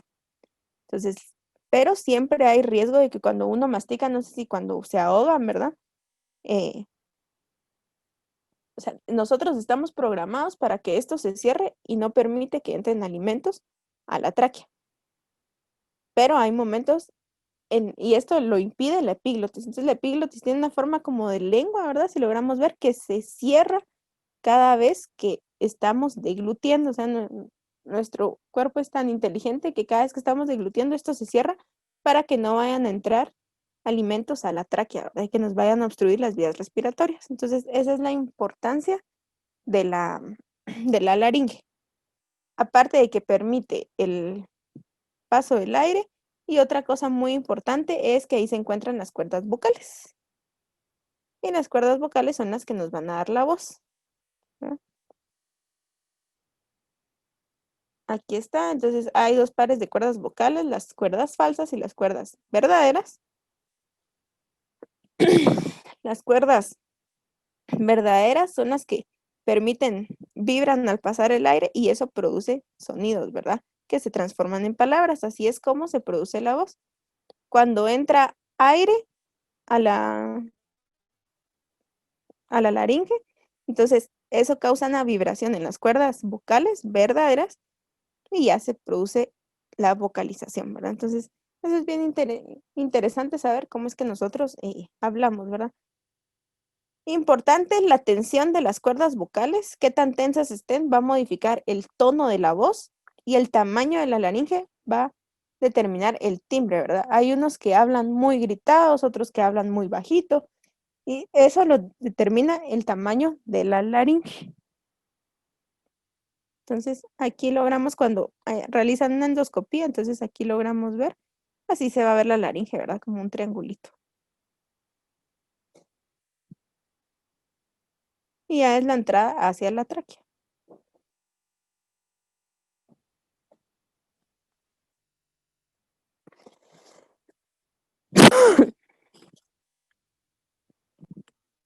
Bueno. Y luego viene la tráquea. La tráquea es un tubo de 13 centímetros de longitud y 2 centímetros de diámetro. Está por delante del esófago. Está formado por anillos cartilaginosos, o sea, por cartílago. Y son anillos incompletos. Si ustedes se dan cuenta aquí en la imagen, solo son como media luna. Media luna porque aquí en medio va pasando el esófago, ¿verdad? Entonces, a la hora de que ustedes si algún día tienen la oportunidad de verlo, van los dos adheridos, entonces se mira la forma de semiluna de los cartílagos y ahí va pasando el esófago atrás, ¿no? Les permite el paso del aire en todo esto y aquí en esta división que se llama carina. Entonces ya se forman los bronquios, ¿verdad? Ya empieza a dividir los bronquios. ¿Se recuerdan cómo se llama esta división? Carina. Vale. Entonces aquí ya empiezan las vías inferiores. De la tráquea se dividen los bronquios, bronquio derecho e izquierdo. Y ya de esos bronquios se dividen los bronquiolos, luego llegan a los alvéolos.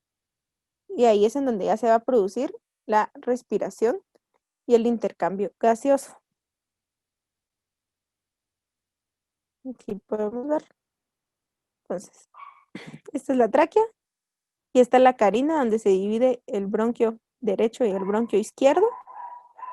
Y ya después se dividen en bronquiolos y ya llegan a unas bolsitas, forman unas bolsitas que se llaman alvéolos, que es de lo que está compuesto el pulmón. Los pulmones están compuestos en su mayoría de alvéolos, por eso al tocar los pulmones se siente como pura esponjita, se siente como que tuvieran una bolsa llena de bolitas chiquitas de Europort, así es como se sienten los pulmones. Bueno.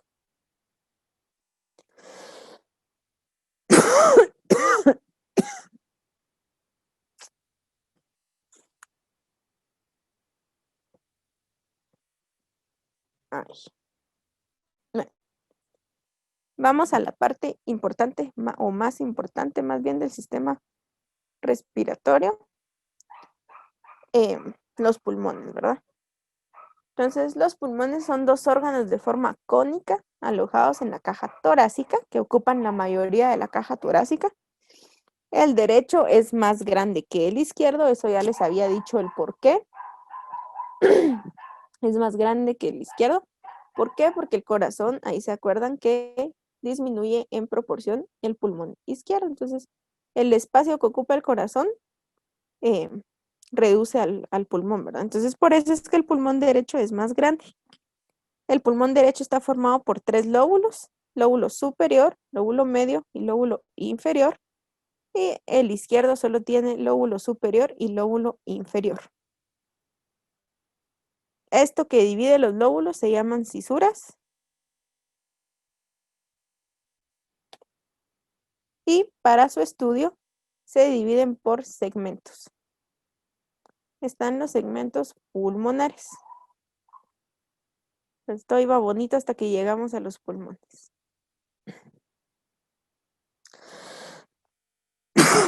Bueno.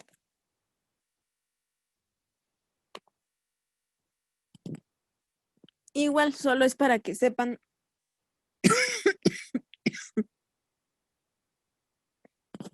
solo es para que ustedes sepan cómo es que se estudian los pulmones, ¿verdad? Los pulmones se estudian por medio de sus segmentos. Cada lóbulo está compuesto por segmentos. Entonces, siempre va a tener más el lóbulo, perdón, el pulmón derecho, ¿verdad? Entonces, vamos a tener, yo solo se los voy a mencionar para que si ustedes escuchan alguna vez una neumonía apical, una neumonía basal, sepan de dónde más o menos está la neumonía del pulmón. Entonces, en el lóbulo superior tenemos el segmento apical, el segmento posterior y el segmento anterior. En el lóbulo medio, que está aquí, no, aquí se mira mejor, apical, posterior y anterior. De ahí está lateral, eso ya es del lóbulo medio. Está el segmento lateral, el segmento medial y el segmento superior medial. Y abajo ya está la base del pulmón. Entonces ya encontramos el segmento medial basal, anterior basal, lateral basal y posterior basal, ¿verdad? Entonces son fáciles, solo se mira aparatosa la imagen, pero al final los segmentos son fáciles, ¿verdad? Entonces tenemos, según el lóbulo, así es como va a estar el segmento. Entonces, en el lóbulo superior tenemos segmento apical posterior y anterior. En el lóbulo medio tenemos segmento lateral, medial y superior, medio. Y en el lóbulo inferior tenemos medial basal, medial anterior basal, posterior basal y lateral basal, ¿verdad? Porque ya es la base del pulmón. Eso es otra cosa. Aquí arriba, esta es la ápice del pulmón y esta es la base del pulmón. Entonces, si alguna vez escuchan, ¿dónde está la neumonía o tal cosa? Está en la parte apical, ¿verdad? O en el lóbulo apical. No está en la base del pulmón. En mi caso está en todo esto, ¿ve?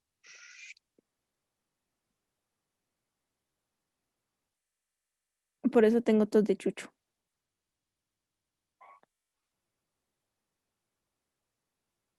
Bueno, entonces esto es fácil, ahí van leyendo ustedes los segmentos. Realmente no se los voy a preguntar, ¿verdad? Con que sepan dónde está la base y dónde está el ápice, para mí es suficiente porque ya saben de qué parte del pulmón les estoy hablando. Y aquí está, ¿verdad? Que está más fácil todavía. Aquí viene dividido, esto es solo como fin ilustrativo, viene dividido cómo están los lóbulos y cuáles son los segmentos que tenemos en cada uno. Lóbulo superior, lóbulo medio y lóbulo inferior. Y el izquierdo, pues que solo lóbulo superior y lóbulo inferior. Entonces tiene menos segmentos el izquierdo. Lo que les decía, las líneas que dividen los lóbulos se llaman cisuras. Está la cisura horizontal, que es la que divide el lóbulo superior y el lóbulo medio, y la cisura oblicua, que es la que divide el lóbulo medio y el lóbulo inferior. Y del pulmón izquierdo solo tenemos una cisura oblicua, ¿verdad? Cuando en una radiografía se pierden esas cisuras, es porque hay un neumotórax, es porque hay un derrame pleural. Entonces, cuando en una radiografía no se ven las cisuras.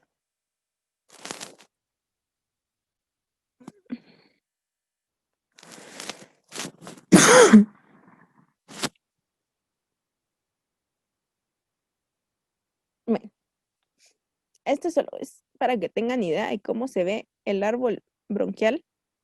Los bronquios igual tienen arterias que los irrigan y tienen venas, ¿verdad? Eso es importante que lo sepan. Por eso se ve tan aparatoso la imagen de las venas y las arterias, ¿verdad? Porque hasta los bronquios tienen venas y arterias que dan oxígeno y que se llevan el dióxido de carbono. Los bronquiolos terminan en pequeñas vesículas que se llaman alvéolos y esa es la parte más importante de los pulmones. Algo importante con los bronquios es que los bronquios se encargan de formar moco y mantener lubricadas las vías respiratorias inferiores, del pulmón principalmente. En un asmático, ¿qué pasa? El bronquio se llena de moco. Entonces, por eso es que le cuesta respirar tanto al paciente asmático. ¿Por qué? Porque son productoras de moco, ¿no? Entonces secretan más de lo normal y por eso cuesta que logren respirar estos pacientes. Entonces, la importancia de los bronquios, pues es esa, transportar oxígeno, que secretan moco y que al final van a difundir a los alvéolos, ¿verdad? Y aquí está lo más importante de los pulmones, los famosos alvéolos. Los alvéolos siempre van a estar rodeados de venas y arterias, de capilares. Estas bolsitas son los alvéolos. Y aquí en estos capilares es en donde se da el intercambio gaseoso. Sale dióxido de carbono y entra oxígeno, ¿verdad? Entonces esto se va a dar en los capilares de los alvéolos según la presión que tengan los alvéolos, ¿verdad? Entonces dependiendo de la presión, así es como se da el intercambio gaseoso. Otra cosa importante es que el pulmón tiene pleuras, tiene una pleura visceral y una pleura parietal que va a ser el que lo va a proteger, le va a dar protección. La pleura parietal pues es la que se encuentra por fuera, ¿verdad? La externa, y la visceral se encuentra por dentro. Aparte de que pues protege al pulmón y lo cubre, también se encarga de lubricarlo, ¿verdad? De mantenerlo hidratado. Entonces forman un líquido pleural que mantiene que estas dos pleuras estén en constante movimiento a la hora de que respiremos y no se junten, ¿verdad? Porque eso dolería si las dos pleuras se llegaran a juntar y ya no permite respirarnos bien. Que respiremos bien. Entonces, esa es la importancia del líquido pleural. Si este líquido, en caso de que haya algún accidente o, por ejemplo, pullaron a alguien y cabal fue a caer al pulmón de mala suerte, entonces ese líquido puede, ahí sí que rebalsarse, ¿verdad? Y puede comprimir el pulmón, ¿verdad? El pulmón se puede ver chiquito, secundaria al líquido pleural, entonces se da un derrame pleural. Es bien interesante ver eso y que sepan que no solo el pulmón se puede ver afectado, ¿verdad? Sino que la pleura también puede causar enfermedades en el pulmón. Si la pleura se afecta, entonces puede causar que el pulmón colapse y que no se pueda respirar, ¿verdad? Que haya síntomas respiratorios. Entonces, no solo el pulmón causa, no es que solo haya neumonías o bronquitis o cosas así, no, sino que la pleura también puede causar enfermedades. Incluso hay pleuritis en el que la pleura es la que se infecta. Entonces también le causa daño al pulmón.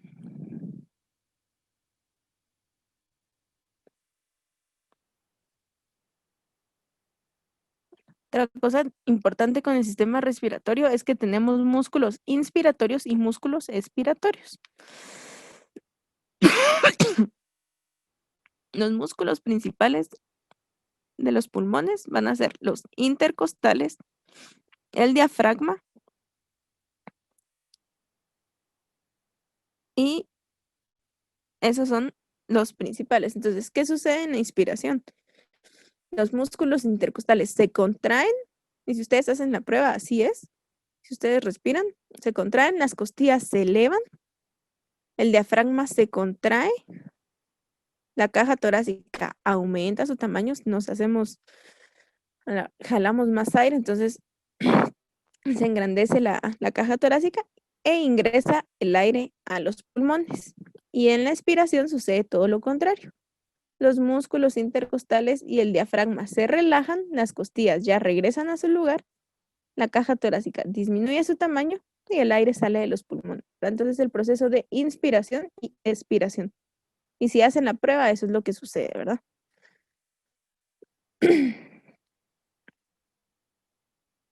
Bueno, entonces, ¿qué músculos son los que contribuyen? Principales, diafragma e intercostales, ¿verdad? Esos son los músculos principales.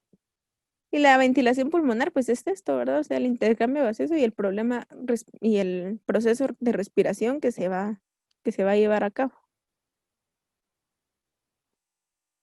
Entonces ahí podemos ver cómo es que se da el proceso de respiración. Entonces, si vemos la cavidad nasal, la faringe, la laringe y la tráquea solo permiten el aire que ingrese el oxígeno, ¿verdad? Esa es la función principal.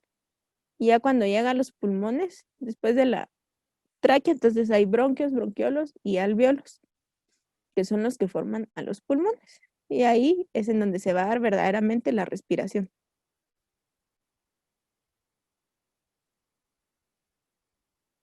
Esto ya lo vimos, los intercostales, hay intercostales externos e internos y el diafragma, ¿verdad? Que el diafragma es el músculo principal de la caja torácica.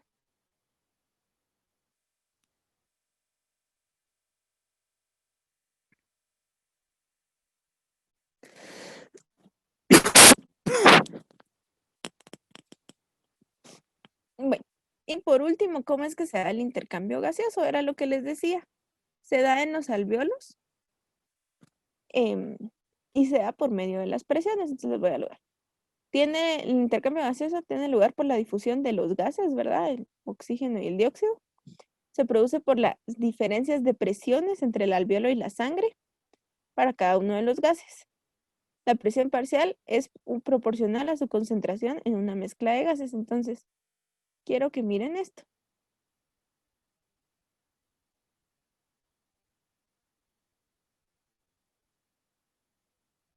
La primera imagen, lo primerito que logramos ver, ahí están los alvéolos, ¿verdad? Entonces, entra oxígeno y sale dióxido de carbono. Lo primerito que se mira ahí, en los capilares, aquí se mira. Entonces, tienen que tener cierta presión. Yo no sé si se los apunté.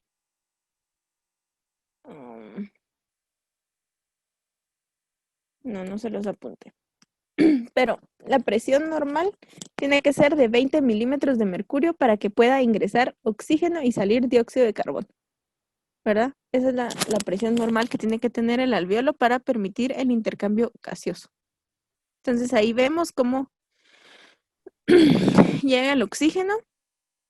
Entonces entra oxígeno y sale dióxido de carbono de los alvéolos. Y ese es prácticamente el intercambio gaseoso. Y así es como se produce, ¿verdad? Cuando nosotros respiramos. Y ahí se da el intercambio. Eso es. Es un proceso más complejo porque hay que medir capacidades pulmonares, volúmenes pulmonares, pero en general, o sea, esto es el proceso de ventilación pulmonar.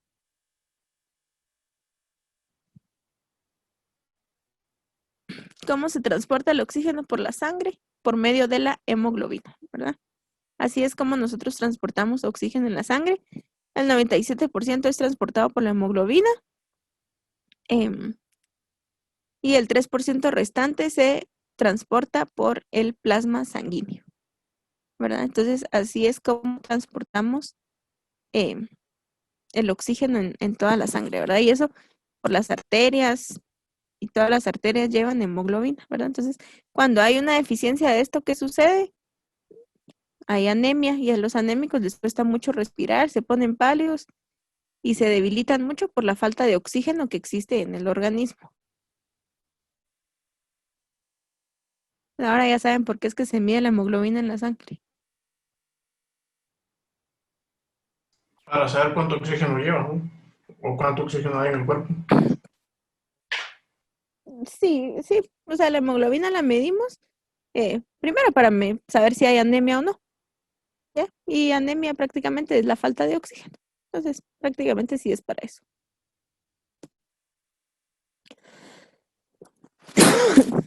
Y esto solo es para que lo sepan que el oxígeno, esto ya lo vimos en la clase anterior, los glóbulos rojos son los que llevan la hemoglobina, ¿verdad? Entonces, eso para que lo sepan.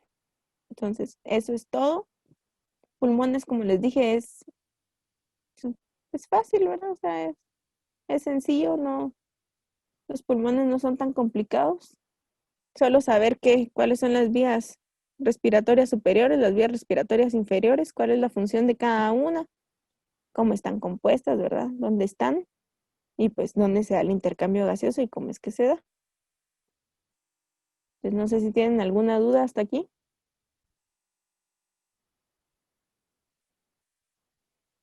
O sea, ya habían leído el documento y este es como un resumen del documento, ¿verdad? El documento explicaba básicamente las partes del sistema respiratorio y el proceso. Entonces no sé si tienen dudas.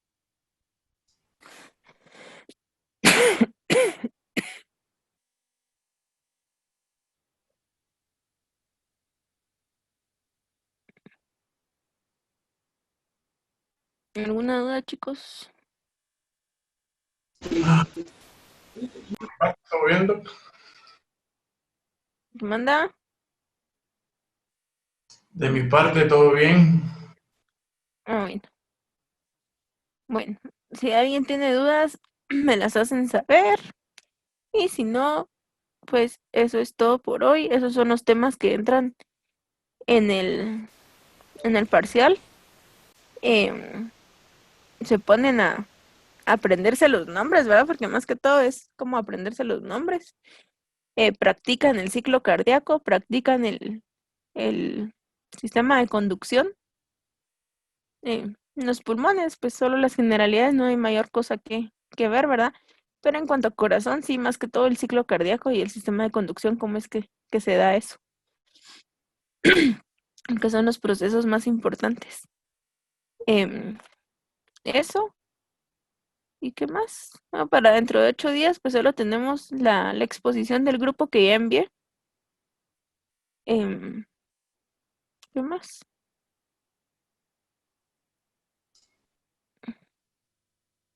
Creo que sí. Doctora, ¿Qué manda, Darling? Entonces, para dentro de 8 días, los únicos temas que van a entrar en ecuación es el sistema cardiovascular y el sistema respiratorio. Sí, eran los temas que teníamos programados para el segundo parcial, entonces solo cardiovascular y sistema respiratorio. Y las venas y arterias que les mandé, ¿verdad? Que ese es el sistema circulatorio. Lo que va a enviar todavía, lo que ya envió. No, las clases de hoy, donde está el sistema circulatorio.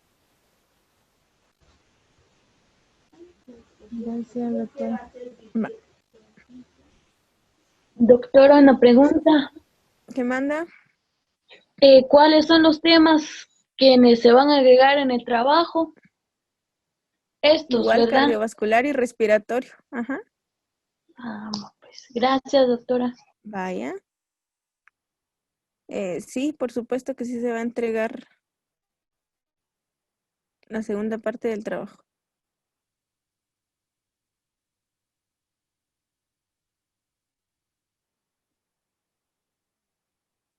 Entonces, eso solo, entonces ya saben, dentro de 8 días lo primero que vamos a hacer es que expongan sus compañeros a los que les corresponde. Y terminando la exposición, entonces ya hacemos el parcial, ¿verdad?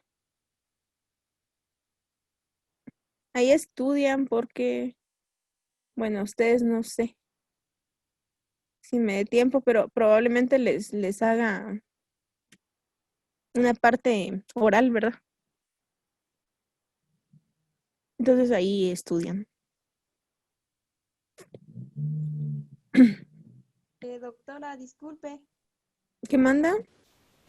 ¿se va a hacer el trabajo a mano o en computadora? Como me lo entregó la vez pasada, si me lo entregó a mano, y si me lo entregó a computadora, a computadora. Ah, bueno, gracias. Vaya, no tenga pena. Doctora, ¿Qué manda? la entrega del segundo trabajo, ¿solo se van a enviar los temas o también se van a enviar los temas del primero? Yo pienso que tal vez adjúntenmelo todo, porque como se supone que es el seguimiento, entonces que vaya todo adjuntado de una vez. Ah, vaya, gracias. Vaya.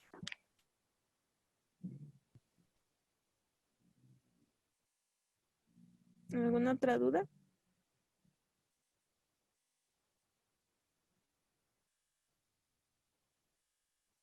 Bueno, si ya no hay duda, entonces ahí estamos. Les encargo que estudien porque si les hago una parte del examen oral, entonces, pues para que no se les complique.